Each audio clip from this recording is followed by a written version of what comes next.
हर साल घर जे अंदरि नए फ़र्द जी क़ुर्बानी कई वेंदी आहे। मसलन वालिदा त पहिरियां पंहिंजी क़ुर्बानी कंदो हिकु साल, वरी ॿिए साल जेको आहे पंहिंजी अमड़ जी क़ुर्बानी कंदो, वरी टे साल पंहिंजी घरवारी जी क़ुर्बानी कंदो, वरी चौथे साल जेको आहे पंहिंजे पुटनि जी क़ुर्बानी कंदो।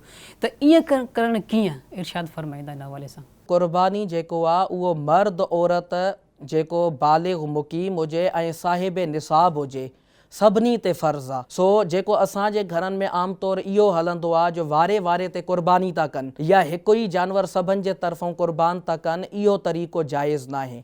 घर में अगरि 5 भाती आहिनि ऐं शरई तौरु 5 ई भातियुनि ते क़ुर्बानी फ़र्ज़ु आहे, वाजिबु आहे, त ईअं न आहे त हिकु ई जानवर सभिनि जे तरफ़ां काफ़ी थींदो, नंढो जानवर, बल्कि हर कंहिंखे पंहिंजी अलॻि अलॻि क़ुर्बानी करणी पवंदी। हा, जीअं असां ॿुधायो त उठ में, ॻऊं में, मेह में 7 हिसा थी था सघनि, त अगरि घर जा भाती 5, 6, 7 ताईं आहिनि त उहे हिकिड़ो जानवर ज़िबा करे था सघनि, उन्हनि जूं 7 पतियूं थी वेंदियूं।